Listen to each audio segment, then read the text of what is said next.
Bismillahirrahmanirrahim. Assalamualaikum warahmatullahi wabarakatuh. Baik, selamat pagi. Jumpa lagi dengan Pak Sodikin dalam mata pelajaran pemeliharaan kelistrikan kendaraan ringan. Jika di pertemuan sebelumnya telah Pak Sodikin sampaikan tentang materi sistem motor starter, dan untuk pada pertemuan kali ini akan saya jelaskan tentang sistem starter. Jadi sistem starter itu berfungsi sebagai penggerak mula.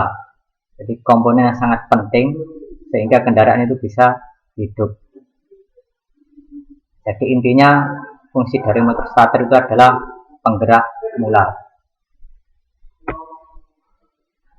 Nah, selanjutnya sistem starter.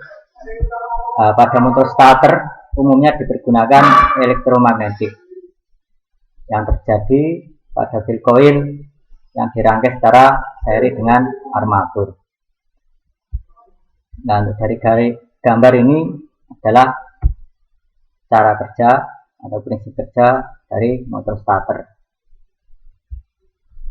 Untuk komponennya ada gas atau sikat, kemudian komutator, kemudian ada field coil. Field coil itu yang membangkitkan medan magnet. Terus ada armatur coil. Nah, ini adalah komponen utamanya.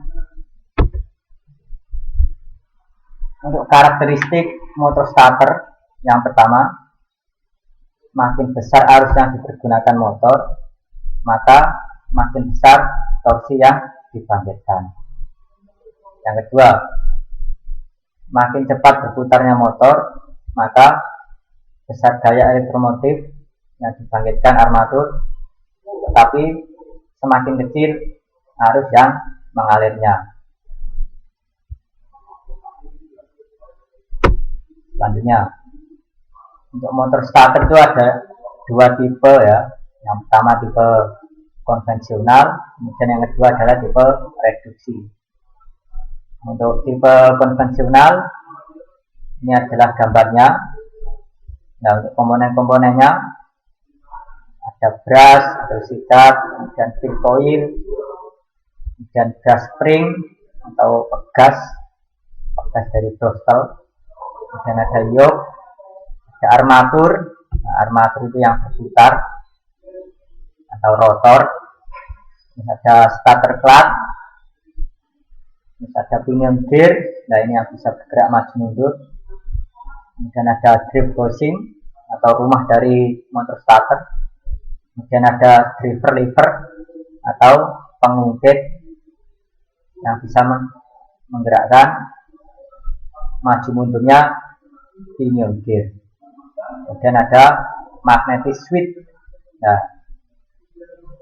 ini nanti yang bisa menggerakkan driver lever sehingga bisa mendorong pinion gear.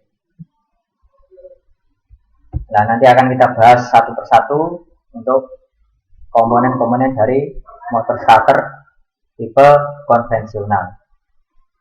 Nah, selanjutnya. Nah, ini yang pertama adalah yoke AC. Nah, komponen dari yoke ini, dalam yoke itu terdapat field coil dan full core. Yoke berfungsi untuk menopang full core. Kemudian full core berfungsi untuk menopang field coil dan memperkuat medan magnet. Kemudian field coil berfungsi untuk membangkitkan medan magnet. Ini adalah yoke. Kemudian yoke itu berarti yang diam. Kalau yang berputar ini yang armatur.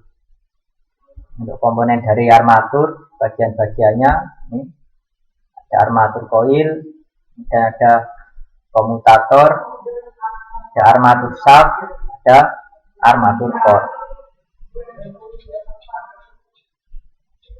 Jadi armatur itu berfungsi untuk merubah energi listrik menjadi energi mekanik atau energi gerak putar. Baik, selanjutnya komponen selanjutnya adalah brush holder dan brush negatif.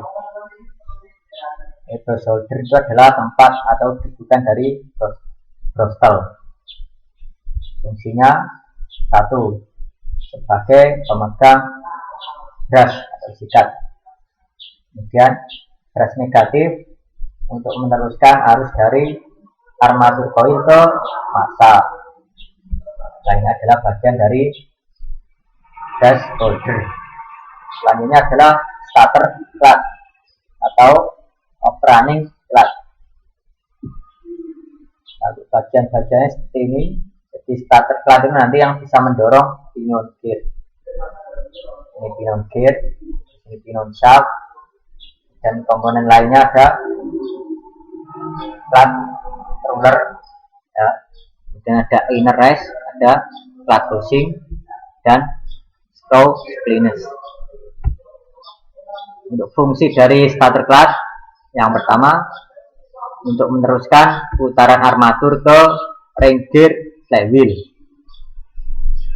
Jadi fungsinya yang pertama adalah untuk meneruskan putaran armatur ke ring gear flywheel atau kalian nyebutnya adalah roda gila.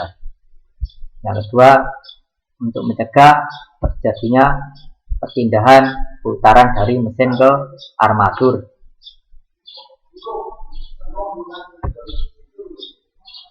Nah, cara kerja dari starter clutch atau running clutch. Nah, ini adalah bagian-bagiannya.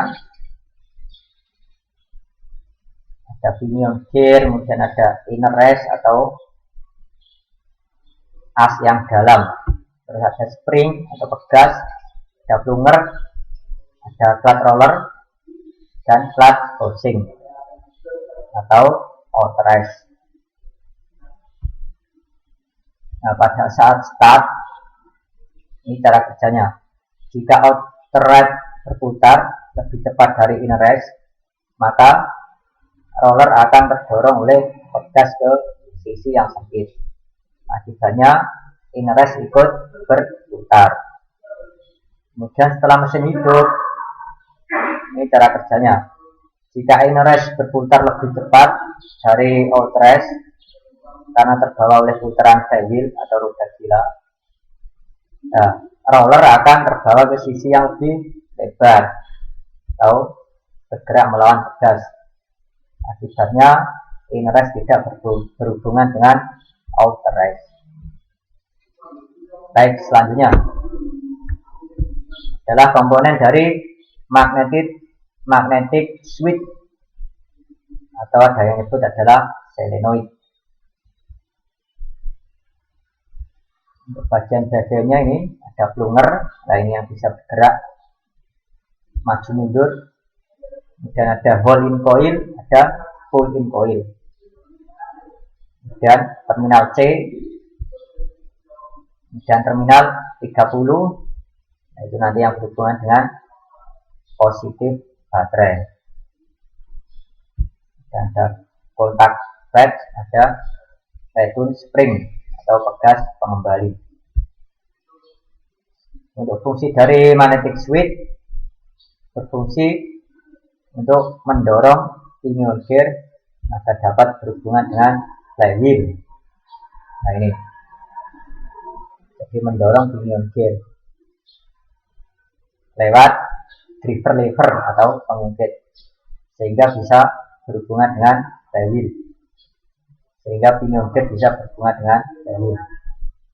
Yang kedua, memungkinkan arus yang besar dari baterai mengalir ke motor starter. Nah, ini adalah cara kerja dari magnetic switch.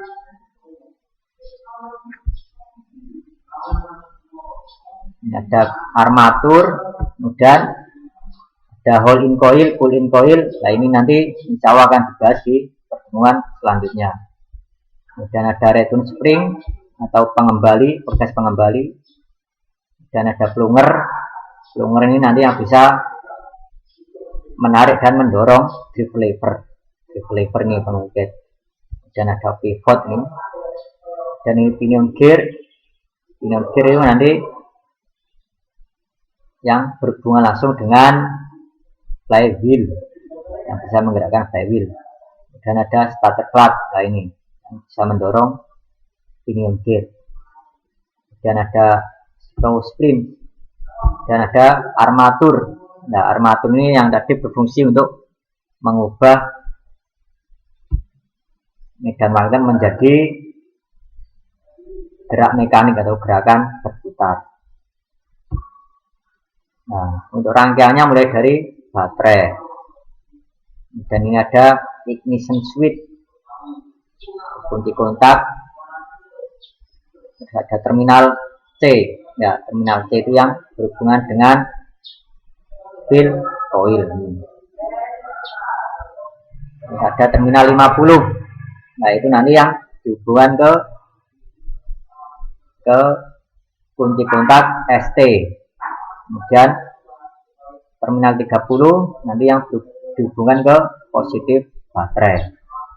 Nah, ini adalah cara kerja dari magnetic switch.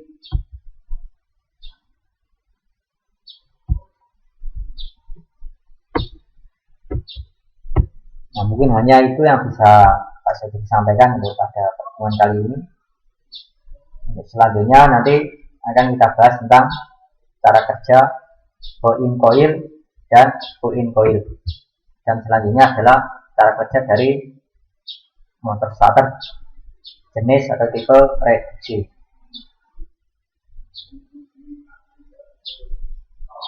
Dan sekalian adalah meresum atau menarik kesimpulan dari apa yang telah Pak Sodikin sampaikan pada pertemuan kali ini. Sekian, ada kurang lebihnya mohon maaf. Akhir kata, wassalamualaikum warahmatullahi wabarakatuh.